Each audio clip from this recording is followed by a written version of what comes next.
Ladies and gentlemen, welcome back to the show. Thank you for tuning in as we tackle yet another episode on the topic of the pre-war rookie cards. Today, I have a very special guest, and that is Dan from Vintage Baseball PC. Dan, thank you for, number one, accepting my invitation, and thank you for sharing your knowledge with us tonight. Thanks.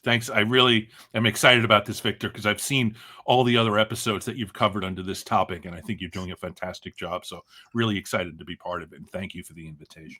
Were you like Mangini and Rick screaming in the background with your thoughts and opinions?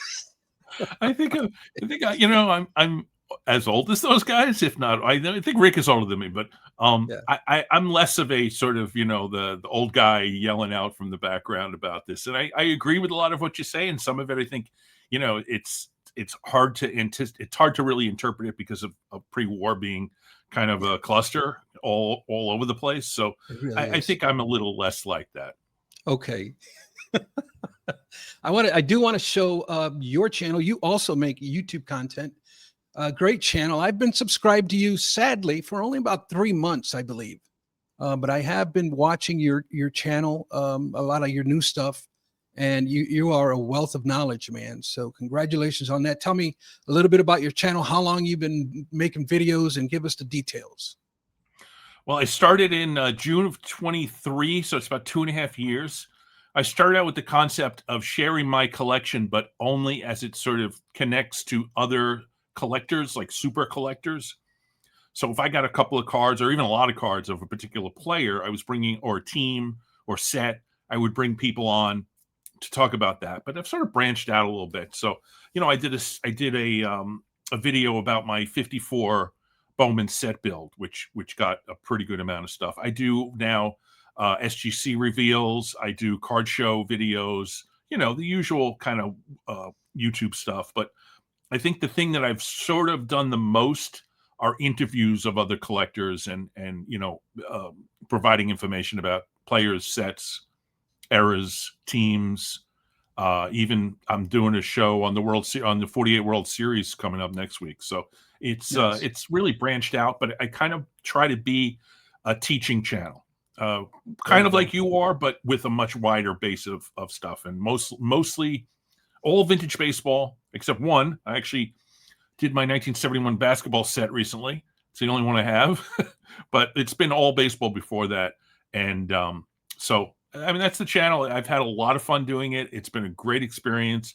I made a lot of good friends and gotten a lot of cards since I started my channel. So it's been wonderful. Yeah, it is. And you've got over 1,500 subscribers in like 2.5 years. That's really good. And 145 videos. You've been pumping out some content, brother. So good job on you. I try to do one a week. Sometimes I miss. Sometimes I do 2 a week, but it's usually on the average about 1 a week. Yep, that's how I like to keep it as well. All right, I do want to begin with this pre-war rookie card topic, but I do want to first let me get some clarification from you, if you don't mind, Dan. But sure. Like I said, I've been following you for about 3 months now, and it seems, I don't know what your view of rookie cards are. I've watched some stuff, and I've heard and read some comments. I get the feeling that you're not a real big fan of rookie cards. What do you take? Well, let me say this. I got into the hobby in the 70s.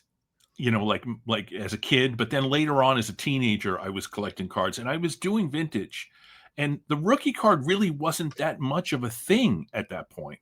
Right. And I've always felt that what I like to collect are cards that are beautiful, cards that are historical, cards that are players that I respect and appreciate their careers.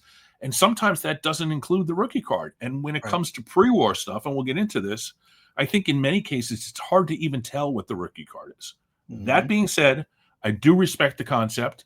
I also think that because of many of the things that you've said and others about rookie cards, that maybe I've been a little tough on them over the years. So I'm willing to be open-minded. Let's put it that way.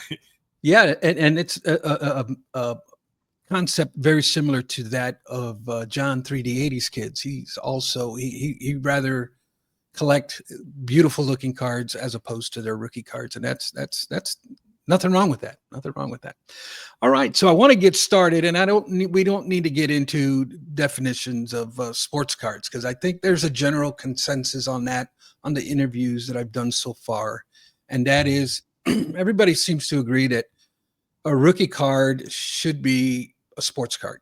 Okay. Basically made of paper, showing the player in his team, that sort of thing. Just very basic definition of a sports card. You agree with that? I'm assuming. Yeah. Yes. Okay. And then in that aspect, then at least the way my mind works, Dan, is that I have to start filtering the fluff. And so then if I'm going to make a case that it has to be a sports card, then automatically my brain starts to exclude certain things. And like the first one that I struggle with is photographs. And when I say photographs, I'm referring to like cabinet cards or like studio portraits of these guys that actually show them in tuxedos or a suit of some sort. What's your take on photographs? It's hard to say definitively, because when you talk about cabinet cards, I think a lot of those cabinet cards are in fact baseball cards, are in fact sports cards. But I understand when you get to the point where something, I have a collection of Type 1 photos, and I can definitely delineate the difference between those and cards. But when you go back to pre-war, a lot of the cards that you're getting are in fact just photographs with the person's name and the position and the team and a blank back. And, just because they're not traditional looking photographs, I don't know if those are cards or not cards. So it's hard for me to say. And I think in many cases, like we'll talk about with different players, it depends on the circumstances in that particular card, in that particular era, and how the issue was done and all those other things. And you'll get into that. But it's hard for me to sometimes delineate. And there's a gray area between sports cards that are definitely sports cards, photos that are definitely photos, and stuff that's sort of in a gray area in the middle there. That's a good response. And I can see what you're saying, because I've noticed that myself. And so another thing that I have is the way my mind works is that intentionality of a card. And to me, it's either going to have the intentionality of it being a collectible or not a collectible. And by that, I'm referring to like postcards. What's your take on postcards actually being cards? Because the intent on my end is that the intent of those things are for you to use them to mail a letter or a note to somebody and ship it off. I think I'm closer to where you are than some of the other people you've spoken to. Because I do. In fact, I'll show you some postcards that I have. I have a postcard of the New York Giants with McGraw on it, and there's some interesting writing on the back. But I do not think that this is a sports card. I believe it's a postcard, and I don't think if that was a rookie card of McGraw, that it would be something that I would say is a rookie card. Let's put it that way. So I'm closer to you on that, and I think yes, you can delineate postcards from sports cards. Yeah, I love the live example there. We are going to have Dan's going to share some cards with us here. Dan, you can interject with your example anytime you want.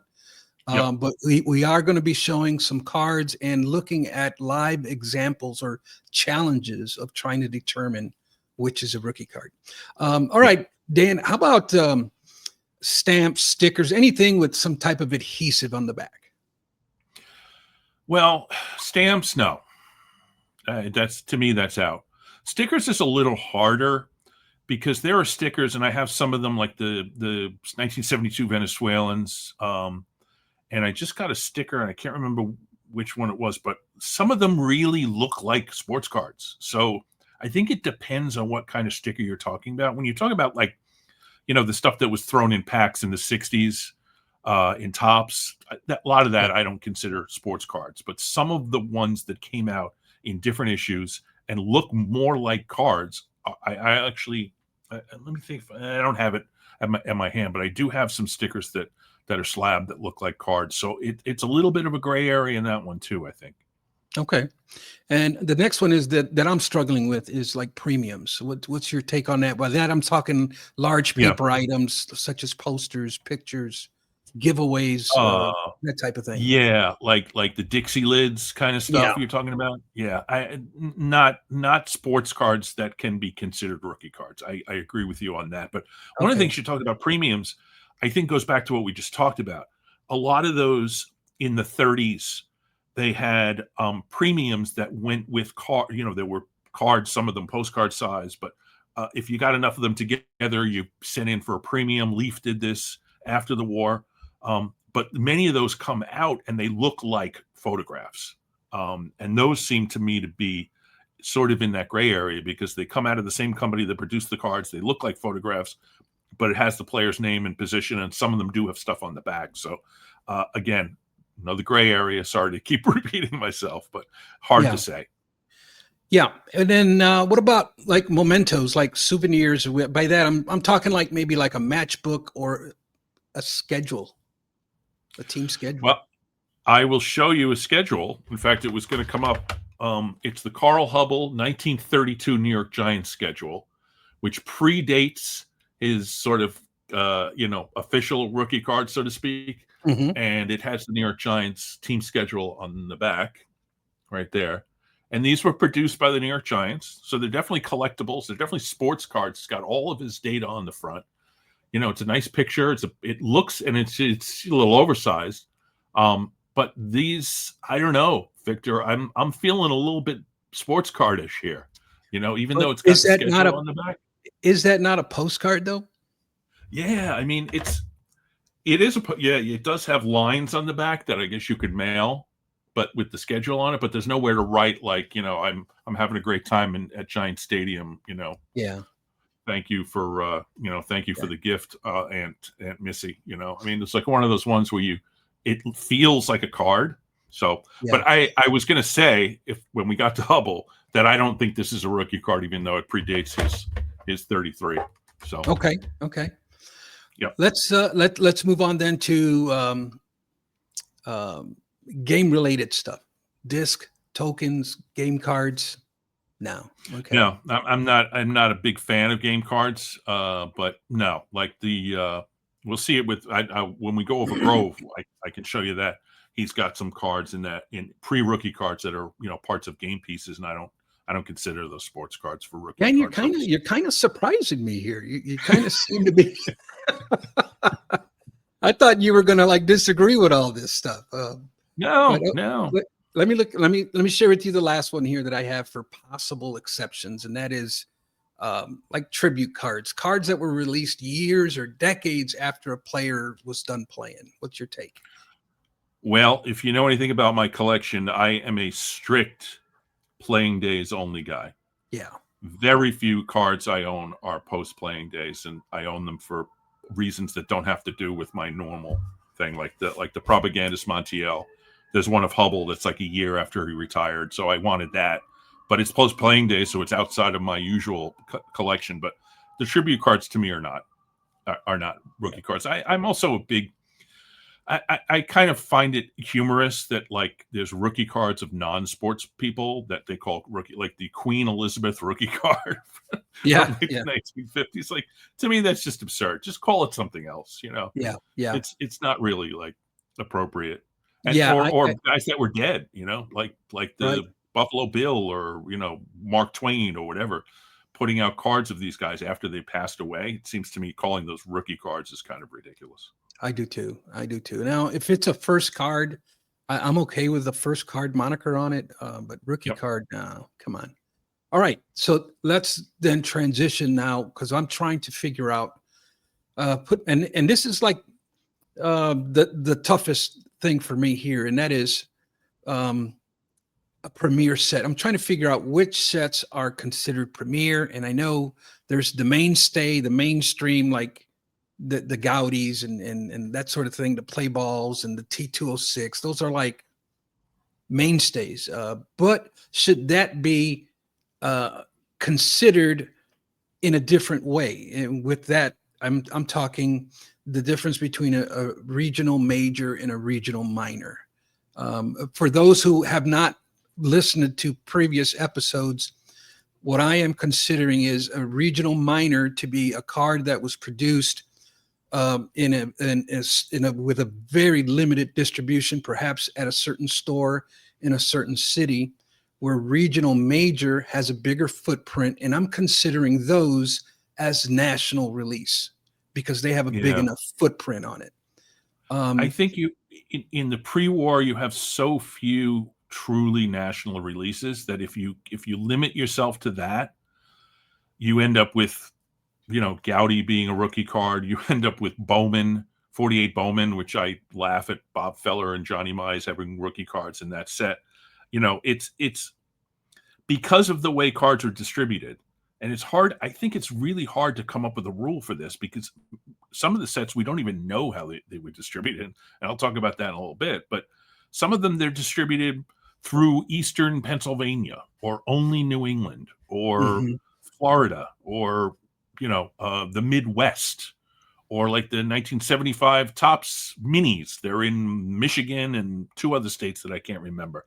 So it's hard to really say national can be like your cutoff point, but then where does it go? Is it? Yeah, I agree with you. One city, one shop, whatever. I don't agree with, but I think you have to compress it down because there's so many different ways that cards are distributed in the pre-war era, and most of them didn't go national. Okay. Okay. How about the card should be a manufacturer who has copyrights or a private publisher? Again,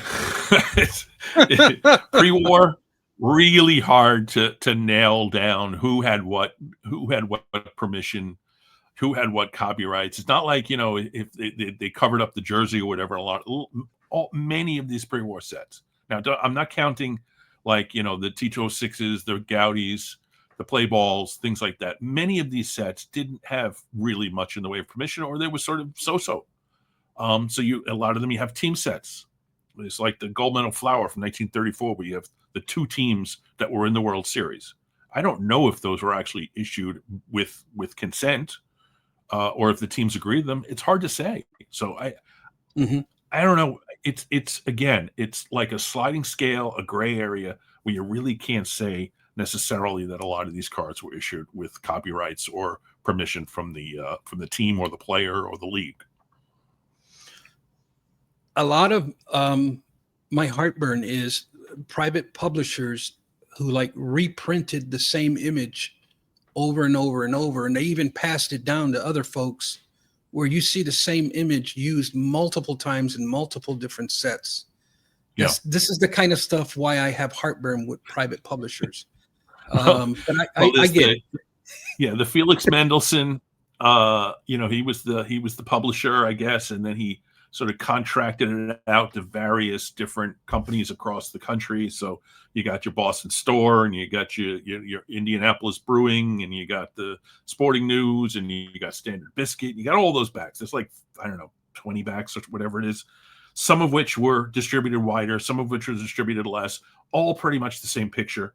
And then you have like Globe, which is like the same picture, but it doesn't have like the M101 on it. It's impossible to sort of come to any consensus with regard to those. And, Babe Ruth's rookie card, not Mhm. Baltimore News. I'm with you on that.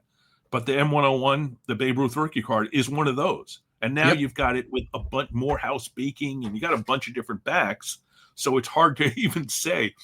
Yeah. Some of those were distributed more than others. They're all the same picture, but they're all the same year or 2 years, and they're all sort of similar cards. So which is a rookie, which isn't a rookie? Again, Right. Right. You throw up your hands, you give yourself heartburn. I understand. Yeah, and then if we follow the copyright thing or the manufacturer, a legit manufacturer, then you start getting into a card that features him in his 13th year in the league or something, and that's nonsense too, But Yeah. I'm just running this I stuff mean, past you, man. That's all. I'm not setting things in stone just yet, but I do like getting opinions.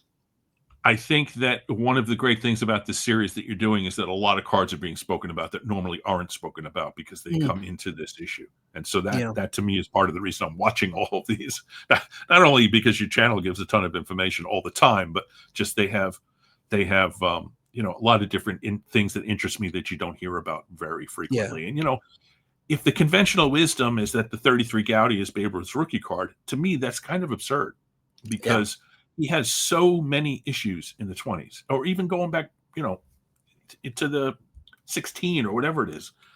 I mean, he's got stuff in all different types of cards, and some of them are sports cards, some of them are postcards, some of them are photos, and some of them you can't even tell. So it creates a situation where I think it's kind of hard to define, especially for Ruth and players in that era, which is the guys that I brought with me here. For sure. What about checklist size?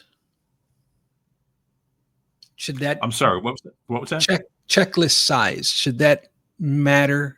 Stuff that only has, you know, a dozen cards in the set, and there was maybe only one or two in population. What's your take on something like that? Yeah, you know, there's sets with, you know, 4 cards in them. You know, it's like there are sets with 30 cards in them. There are sets with, you know, 15. Pre-war, you've got everything from 1 to you know, what's 300 and everything in between. Yeah. And I'll show you a card. I was going to get into this. The Bill Terry. It's the 517, the W517s from 1931. It's 54 cards in the set. 38 of them are Hall of Famers, and some of them could be rookie cards if you considered that set. So it's big enough. I don't know how it was distributed. You know, it's like it's hand cut. Do you accept hand cut cards? I don't know. It's hard to say. Yeah, let's get into that, Dan. Let's look at your examples that you have. All right, so I wanted to start off with the easiest one, which is Carl Hubble. And Carl Hubble has traditionally 33 Gaudy is his rookie card. And he has 2 cards in the set. This is one of them. It's number 230 in the set. It's a beautiful card, and it's one of those ones that you know, it's one of those cards that's in my top 10 beautiful cards of all time. And then so that's your traditional rookie card, right? Your Gaudy, it meets all your standards. And then, you know, we talked a little bit about this one, which I agree is a 32. It's a year before the Gaudy, but it's postcard, it's schedule, it kind of doesn't fit. And I agree with you on that. But the hard one with Hubble is this one. It's the 1928 R315. There are, I'm not sure how many cards are in this set, but it's like one of those 30 to 40 card sets. And it has a lot of the things you need. It's a good sports card. It's a little oversized, but not terrible. You know, it has his name, albeit spelled wrong. It has his team. It's a good sports photograph. Unfortunately, the back is blank. But I don't know. Is this a rookie card?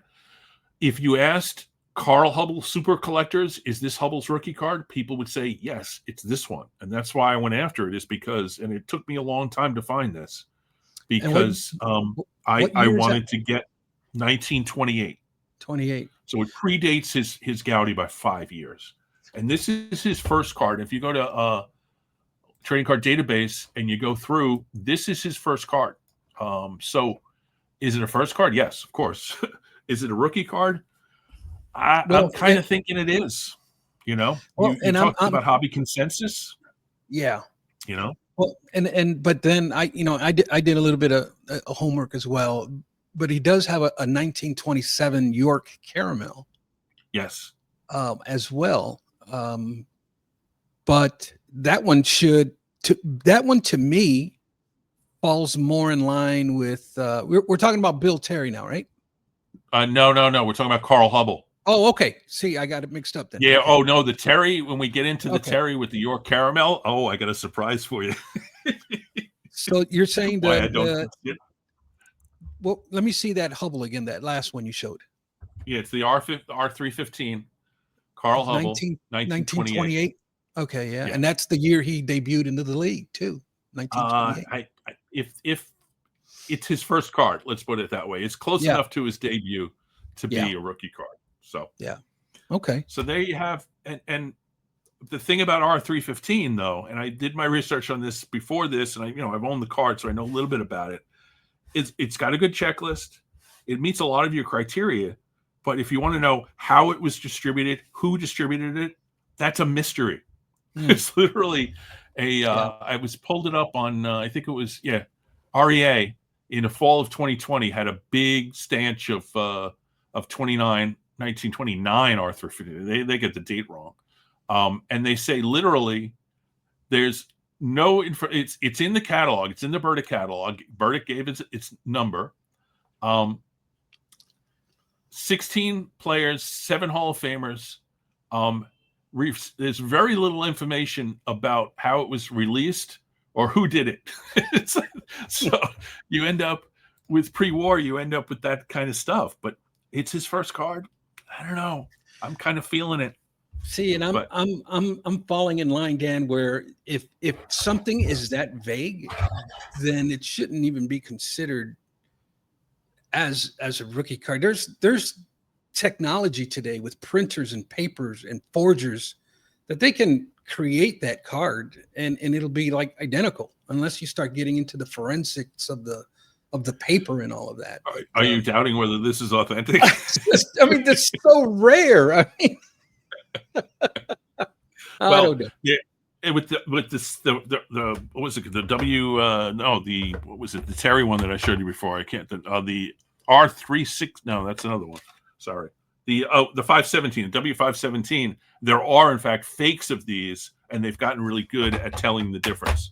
Yeah. And it has to do with paper quality, printer quality, colorization on the back. Like a lot of these, the backs have faded to a specific kind of yellow, where the newer ones are whiter. So there are ways to tell, and that's a whole different discussion on how to tell whether something's authentic or not. And thus, third-party authentication was born back in the late 90s. Bill Terry is another one. We'll talk about him since you had him. So traditionally, and this is a 34, but there's a 33 Terry that I don't own with the same exact portrait. It's almost the same exact card. It just doesn't have the Lou Gehrig set on it. So that's kind of traditionally been thought of as Bill Terry's rookie card, the 33 Gowdy. But Bill Terry started much earlier than that, and he's got cards going back to 1925 and 26 exhibit cards. Yep. And I know you've talked about exhibit cards, and I agree with you. Exhibit cards do not qualify for rookie card status. What's your why? Why do you say that, Dan? I think they're postcards or postcard size. I think it's were they nationally distributed? Yeah, sort of, but not really. They were also distributed over many years, so it's hard to even tell which year the card goes to. And I don't know. I just don't feel like I don't know that they had any kind of permission, or if they were how they were manufactured. And it's kind of one of those things where it's like I just feel that they're not even necessarily cards; they're more postcards. So I know our buddy Stukes is going to be mad at me for saying all this. He's like the foremost expert on exhibits. He really is. He really is. Wonderful man too. But I've invited him to come on and talk about it, but he hasn't taken up on my offer. But I mean, they're great cards. Don't get me wrong. Yeah. But I have plenty of them. Yeah, I have plenty of them. Yeah. Yeah. And they do carry some hobby weight, but yeah, I agree. This Bill Terry, we have a 1925 exhibit of him. Technically, his first image on a somewhat of a card, right? So it's a debatable topic there. Yeah, but he also had. Go ahead. Then he's got a series of cards that you referenced before: the York Caramel, Griner's Bread, Harrington Ice Cream, Sweetman's, Tharps, the 502, which is a 28 card. He also has a strip card in 28, which doesn't even look like him. He's got a 28 Yinglings. He's got all kinds of cards. There's just one problem with it. It's not Bill Terry on the card. It's a guy named Zeb Terry. Zeb So Terry. I actually once bought that Bill Terry card thinking I was getting a Bill Terry rookie card, the York, and there's a nice copy of it and everything. And then somebody told me, and I didn't do the research. And somebody said, that's not actually Bill Terry. And I'm like, oh. So I look it up. Sure enough, they're actually correct. And I ended up selling the card. I don't own the card anymore because I don't want a card that's not the player who's on the card. Right. How can it be his rookie card if it's the wrong guy? And right. they kind of, the York Caramel, all those cards, they messed up a little bit because Hack Wilson is actually a different guy on his card also. Hack Wilson isn't even the right guy. So that brings you up to a card that I want to talk about because I have one each of Terry and Lefty Grove, who we'll get into next, Okay. which is the Cash-In Publications. So Cash-In Publications, not that much is known about them, but they have a pretty good checklist. Let me show you the checklist because these are the boxes that they came in.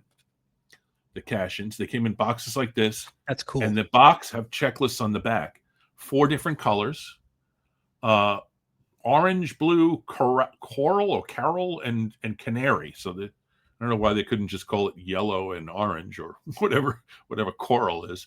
And then they have the checklist. They have the players listed. So cool. And Babe Ruth is in each one of the boxes, but the rest of the players in each of the categories are different.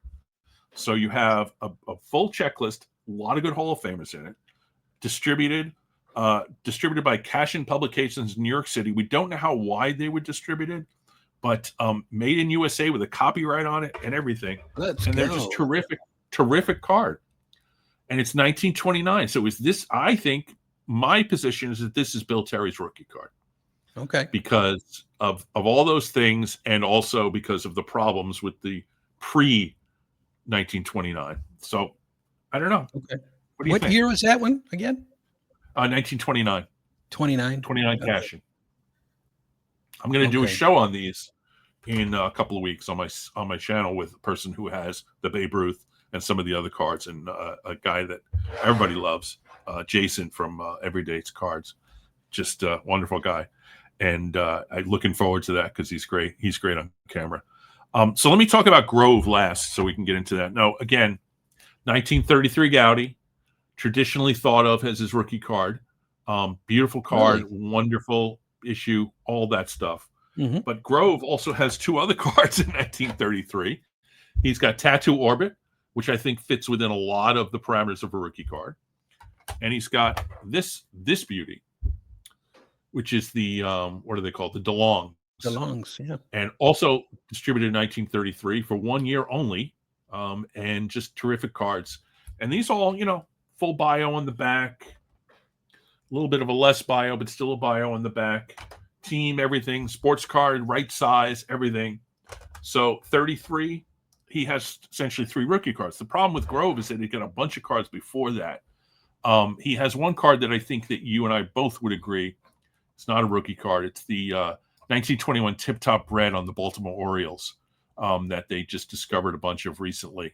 So he played for the Baltimore Orioles, a minor league team, for multiple years. And then he's got a postcard, an exhibit postcard it's dated 25 to 31. Yeah. I think you and I both agree that that's not a rookie card. And then he's got some game cards. Those ones where he's like the King of Spades, and it's a little circle in the middle, and on the back is like a deck of cards. I don't think that's a sports card, and I agree with you on that. He's got a few of those, and then he's got something called Star Player Candy, which a bunch of those have been released recently. It's 1928, and the Star Player Candy is so rare that there's like 5 of them. So it's like, widely distributed. I don't think so. And again, Star Player Candy, they don't know who released them, all that kind of stuff. Right. And so it becomes a situation where, like, again, you got the Cash-In. It's 1929. I think it fits a lot of what you would want in a rookie card, and distributed pretty well. Checklist, copyrights, player position, doesn't have anything on the back, but still. And it's, a little oversized, but it's not a full postcard size. As you can see, there's a lot of space there underneath. So Grove has got the same kind of issue, I think, that Terry has, and Hubble we talked about already. So those are, I Yeah. think, the three examples that I wanted to. And many players have that same kind of scenario. I mean, we talked about Babe Ruth, where you could say 33 Gaudy, and that's sort of the conventional wisdom, but there are a lot of cards before that, I think, that meet several different criteria, if not all the criteria that you would like to put on a pre-war rookie card. So. That is egregious to call the 33 Gaudy. But I also have a problem with Lefty Grove's Tip Top bread because they recently discovered it, and I have heartburn with that kind of stuff. But it's 1921. He didn't debut into the league until 1925. Yeah. Baltimore Orioles. It's a minor league card. It's a pre-rookie minor league card, no question about it. Yeah, right. Yeah, it's not a rookie card. But go ahead. They discovered that it was Tip Top. They thought that it was a former issue. It's not something that just came out of somebody's trunk recently. It's a card that's been known, but the research wasn't complete. That's what I meant. That it was recently. That's good. Yeah. What's your take with this school of thought? And there's a lot of it out there that says it's the first card, no matter what. It's the first image of him. It doesn't. Nothing else matters except it's the first. What's your take on that? I don't agree with it. I mean, I think that you want to call something a first card, great. But if you have a playing card with a King of Diamonds and a playing card back, and it's his first card, to me, that's not a rookie card. Right. That's just my position. Right. How do you feel about strip cards? Yeah, I for years I thought they were just junk. A lot of them junk. They look like cartoons. Many of them are bad drawings, and I have a lot of them. I've warmed up a little bit to them recently in the last few years. I've used them to fill in gaps of certain players where they didn't have any cards in that time frame. There are some strip cards that are terrific. There are some strip cards that are horrendously bad, and then there's a lot in the middle. But most of them are pretty mediocre. I don't go after them that often. The less cartoonish looking, the better. Right. But in terms of whether they're rookie cards or not, I don't think so. I really don't think so. They don't really fall in that category for me. They're sort of gimmicks in a way. For me neither. And from what Rick was saying, it's extremely difficult. We don't know who made them, when they were released, and there was just very little information on them. And some of them, I think, were, like you said, like just one store put them out, or they were available for a store to put them out from printer, and then they just put their stamps on them or whatever, and then they just throw a name on it. Like what are the strip cards? The W's? I forget what the preface is. Yeah, I do too. I'm not up on my Burdick as much as I should be. So this is great stuff. Thank you for showing those cards. We've covered all three of them, right? Yeah. Okay. I love that because that was like real life examples right there of the challenges between some of this stuff. Next, I want to move into what I developed as a core criteria. And let me explain a little bit, Dan, what I'm talking. If you've never heard me say this, or maybe someone new who's watching, I'm basically doing what a lot of scientists do. Let's take the example of somebody who studies plants. He's a botanist, right? And what they do, they come in and they identify all these different types of plants, and then they make a classification chart. And through that classification chart, we know which plants can be used for medicine. We know which plants are safe to eat. We know which plants are poisonous. And it's basically filtering these things through and classifying them and identifying them. And I've created a list of a core criteria that would help me fulfill that exercise.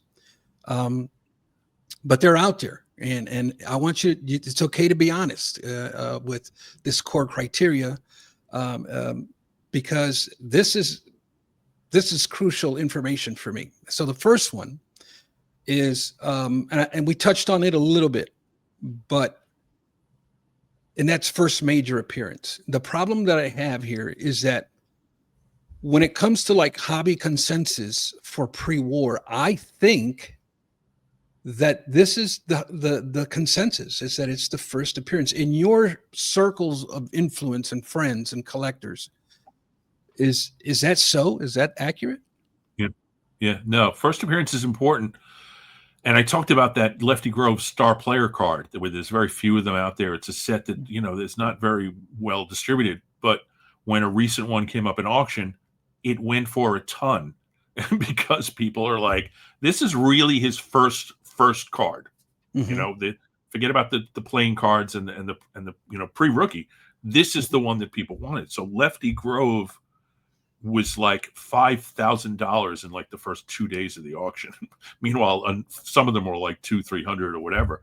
But I don't know what it went for in the end because I stopped watching it at that point. But it was beyond my means. But I think that is something that if you've got a particular collector of a particular player, the super collector, so to speak, they're going to want to go and get that first appearance. And I think it does carry a what's the word I'm looking for? It carries a premium to get that first card. Whether it's considered a rookie card or not, sometimes it's not all that important. It's just that's the card that they want.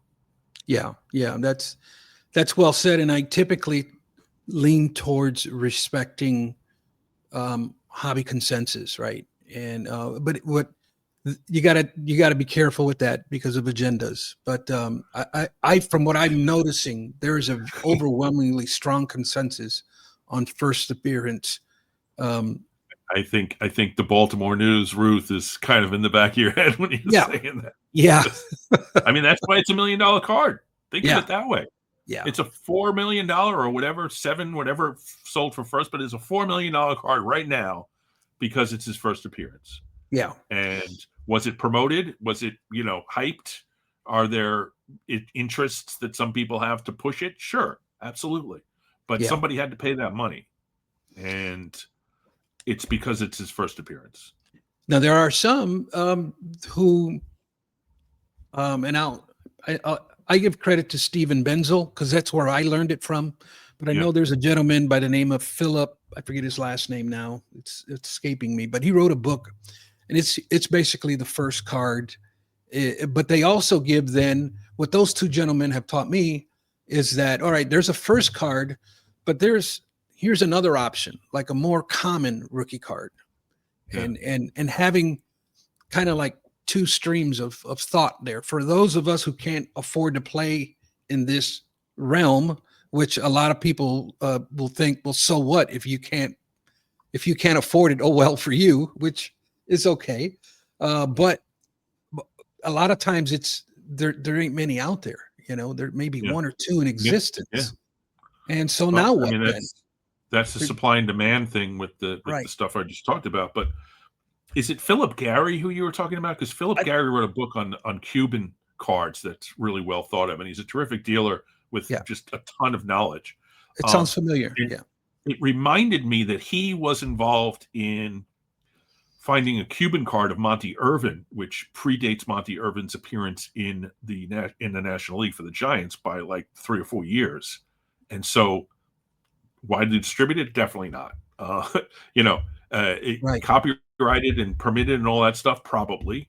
But pre-rookie, but also after he had been playing in the Negro Leagues. So where do you fall with that? And I think that card went really a lot because first appearance. And so first card, first appearance does carry a premium, whether it's called a rookie card or a first card. I think many of the collectors aren't that concerned about the nomenclature. They're more concerned about getting the card that is part of their collection that fits in with all their other Monty Irvin cards. Yeah. So this is one that I have wrestled with quite a bit, but it's one that I think I'm going to have to eat only because of hobby consensus. And I typically will lean on respecting hobby consensus, but I will also be on the lookout for agendas. How about we discussed a little bit already wide distribution, so there's no need on touching on that. commercial intent, and here's kind of the criteria that I'm leaning on with commercial intent, and the and that is basically tobacco, caramel, or gum. Those seem to be the three lines that were commonly used for broad distribution. Everything else is kind of like secondary tiered. What's your take on that? I think you have to expand caramel a little bit to include different types of candies, ice cream, sweets, basically. And Okay. it depends upon the set that you're talking about, but it's more than just caramel. Tobacco, 100%. Tobacco products, have been coupled with cards for years and years. I mean, going Yeah. back even to the 19th century, with the Old Judge and all those. But and what was the other one? Caramel, and what was the other one? Gum. Gum. Yeah. Gum. Yeah, I mean, gum.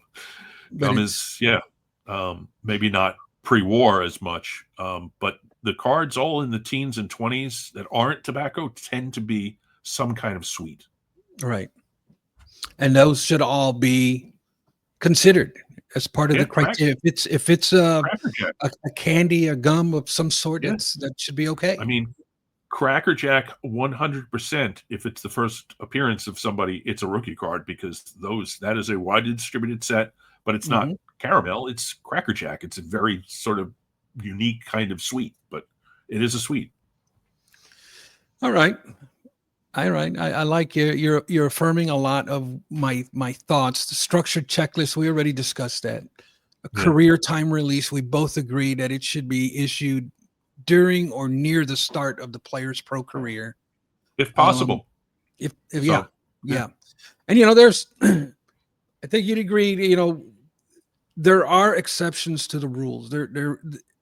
Here's the thing, Dan, and tell me if you agree with this or not. I'm okay with saying that a certain player doesn't have a rookie card. It's just they're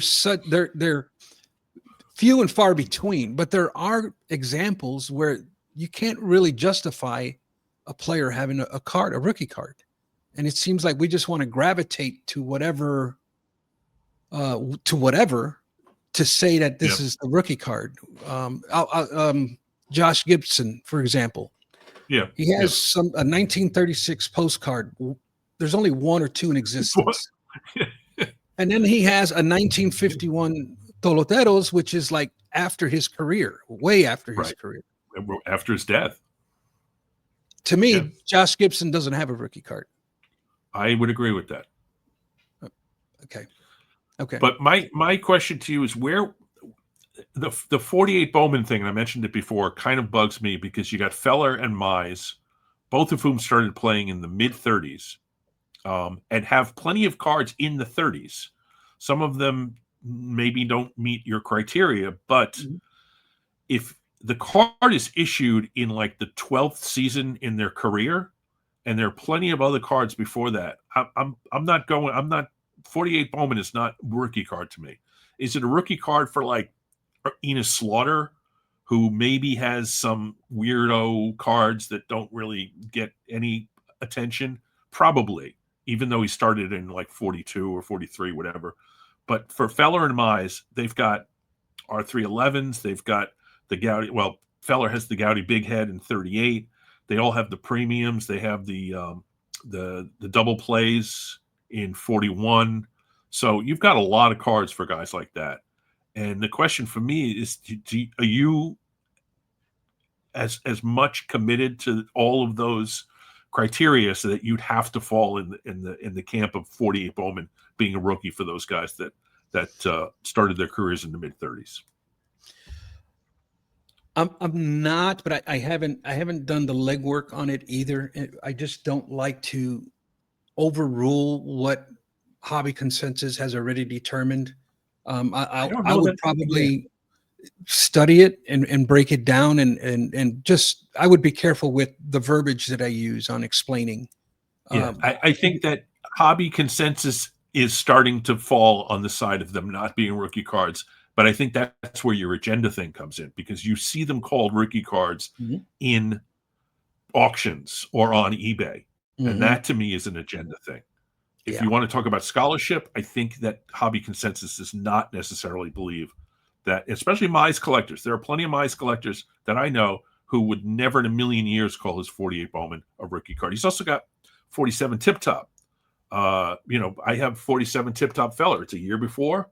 Does it meet the criteria of a rookie card? Probably not, because he's got so many other ones. But I think if you did the research on those two players, I think you might actually agree with me on that. What were the two players again?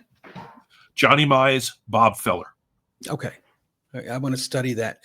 And once I'm done with this, I'm going to start kind of like getting in the weeds with certain players and cards and that sort of thing. So Right. That's why I'm doing all of this.